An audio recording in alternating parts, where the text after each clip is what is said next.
Hello guys, welcome back to my channel. I hope जितने भी videos मैंने upload किए अपने चैनल पे वो सारे क्लियर हुए हो। कोई भी टॉपिक में अगर आपको डाउट है तो आप कमेंट सेक्शन अवेलेबल है, आप वहाँ पे लिख सकते हैं, right. So without wasting any single minute let's start the video. So आज का जो हमारा वीडियो है वो हम स्टार्ट करने जा रहे हैं on a very important and a special topic which is our accounting equation in this weekend. So without wasting any single minute let's start the video.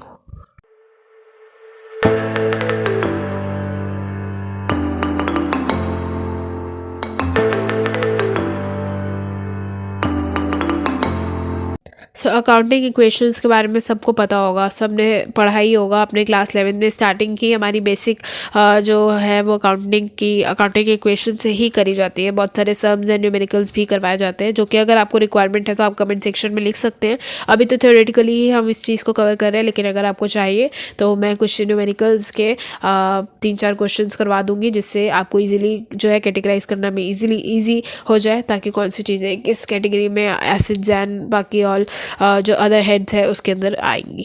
ठीक है। सो द फर्स्ट स्लाइड हमारा जो है under the accounting equation which is our meaning of course, right. So the accounting equation क्या लिखा हुआ है? The accounting equation also known as the balance sheet equation, यानी कई लोग इसे अकाउंटिंग इक्वेशन, हमारे टाइम में हम इसे तो अकाउंटिंग इक्वेशन ही बुक में लिखा रहता है अकाउंटिंग इक्वेशन, या बहुत लोग इसे बैलेंस शीट इक्वेशन भी कहते हैं। ठीक है। Is the foundation of accounting, ये कहीं ना कहीं फाउंडेशन है, बिल्कुल बेसिक स्टार्टिंग लेवल है ऑफ अकाउंटिंग का। ठीक है। इसलिए क्लास 11th में ही पढ़ाया जाता है, स्टार्टिंग के चैप्टर्स का ही रहता है ये। ठीक है। It states that a company's assets are equal to the sum of its liabilities and equity, यानी ये क्या बोलता है हमें? अकाउंटिंग इक्वेशन स्टेट्स दैट कि जो कंपनी की जो भी ओवरऑल एसेट्स है ना वो इक्वल होनी चाहिए कंपनी की ओवरऑल लायबिलिटी एंड इक्विटी के। ठीक है। सो इसीलिए जो अकाउंटिंग इक्वेशन है, नेक्स्ट स्लाइड में ये रहा, जो अकाउंटिंग इक्वेशन है which is our assets is equal to, ये हमारा इक्वेशन है, right. Assets equal to liability plus equity, यानी जो कंपनी के ओवरऑल एसेट्स है वो इक्वल होनी चाहिए कंपनी के ओवरऑल लायबिलिटी प्लस कैपिटल या इक्विटीज़ के। ठीक है। सो फर्स्ट एसेट मीन्स क्या होता है? देखो, asset under the accounting equation में एसेट मतलब देखो रिसोर्सेज जो कि owned and control by the company, जो भी कंपनी के रिसोर्सेज हो गए जो कि कंपनी ने ओन की है, कंपनी के नाम पे है, खरीदी हुई। ठीक है। कंपनी उसको कंट्रोल करती है उस रिसोर्सेज को, तो वो सारे एसेट्स होते हैं कंपनी के, right. like share, like accounts receivables, like inventories, like PPE, that is property plant and equipments, like intangible assets। ठीक है।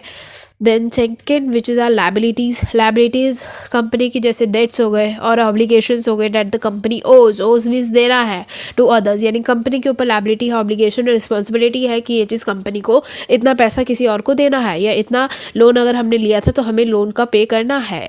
तो किसके ऊपर है? कंपनी के मेंबर्स के ऊपर नहीं, ये कंपनी के ऊपर है, बिकॉज कंपनी के members are different person and company is a different person, उन दोनों के बीच में एक कॉर्पोरेट वेल है, राइट। सो कंपनी को देना है like such as account payables, loan payables, tax owed और वेजेस पेबल, यानी company like employees salary provide करती है ना, कंपनी एम्प्लॉयज़ जब अपने सर्विसेज कंपनी में रेंडर करते हैं तो कंपनी की लायबिलिटी हो जाती है, ऑब्लिगेशन है कि कंपनी वेजेस पे करेगी। टैक्स कंपनी के ऊपर लायबिलिटी है कि वो गवर्नमेंट को पे करना ही करना है। लोन अगर कंपनी ने किसी से लिया है, किसी फाइनेंशियल इंस्टीट्यूशन से लिया है, तो उनके ऊपर लायबिलिटी है कंपनी की कि कंपनी को टाइमली लोन जो है वो पेबल करना है। वैसे ही जिससे भी उधार में माल खरीदा है, बेचा है, तो उसको भी अकाउंट पेबल यानी कंपनी के ऊपर लायबिलिटी है कि उसको टाइमली, जितना टाइम पीरियड का आपने लिया होगा माल, तो उतना आपको उस टाइम पीरियड का payment with in that particular time payment आपको करना है कंपनी को। ठीक है। That is the liability of the company. Okay. So next slide which is equity. अब इक्विटी क्या होता है? देखो, the company is net worth, यानी नेटवर्थ को भी हम इक्विटी में शॉर्ट टर्म में हम नेटवर्थ कहते हैं। कंपनी का नेटवर्थ क्या है? दैट इज कैपिटल कितनी है ओवरऑल कंपनी की, रिप्रेजेंटिंग द ओनरशिप इंटरेस्ट, यानी जो कंपनी में आप देखते होंगे जो भी कंपनीज है उसमें हर लोग जो है शेयर्स खरीदते हैं और अपना जो शेयर होल्डर बनते हैं, राइट, अपना जो capital contribution with in the company करते हैं उनके नेटवर्क जानने के लिए, राइट। तो नेटवर्क जो है वो कितनी है कंपनी की, वो हम देखते हैं इक्विटी के अंदर, जो कि रिप्रेजेंट कैसे होती है? ओनरशिप इंटरेस्ट देखते हैं, यानी कंपनी की जो ओनरशिप का इंटरेस्ट, लाइक कॉमन स्टॉक कितने हैं, रिटेन अर्निंग को हम देख के प्रेजेंट मतलब रिप्रेजेंट करता है जो कि हमारे इक्विटीज़ को, और डिविडेंड हम देखते हैं कि हम डिविडेंड जो भी कंपनी को प्रॉफिट हो रही है जो भी, तो वो कितने लोगों को जो है शेयर होल्डर्स को डिविडेंड प्रोवाइड करती है, राइट। तो कितने लोगों, उससे हमें पता चलता है कि अच्छा इतने शेयर होल्डर्स है, यानी इतने लोगों ने इस पर्टिकुलर कंपनी में अपने मनी को इन्वेस्ट किया हुआ है, तो इतना कंपनी के पास पैसा अवेलेबल है in the form of equity, in the form of net worth, right. So next slide देखते हैं।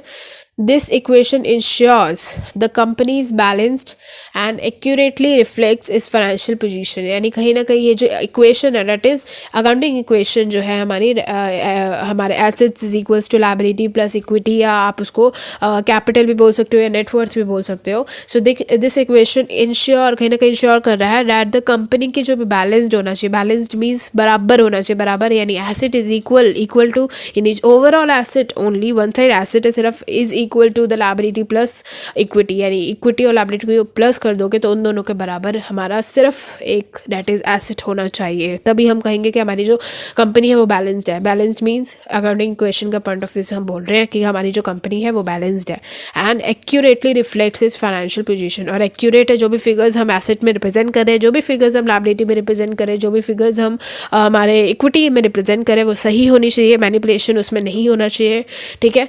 अगर वो फिगर सही रहेगी तो हमारा जो सही फाइनेंशियल पोजीशन है, जो हमारी ओवरऑल मार्केट में जो भी हमारी कंपनी की फाइनेंशियली कितनी स्टेबल है हमारी कंपनी, वो रिफ्लेक्ट होकर आती है सामने, ठीक है। तो आप ऑल ओवर समझ सकते हो कि अकाउंटिंग इक्वेशन कितना इंपॉर्टेंट है और क्यों फंडामेंटल्स में हमारा जो अकाउंटिंग इक्वेशन है वो आ रहा है, ठीक है। बिल्कुल बेसिक है लेकिन बहुत इंपॉर्टेंट है, ठीक है। Okay, so that's it for this particular video. If you like this particular video, so do like, share and subscribe to my channel.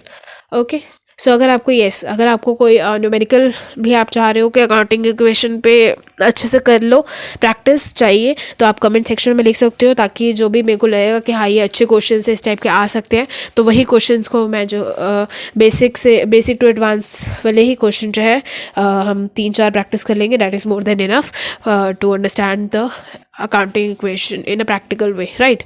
So that's it. Thanks for watching.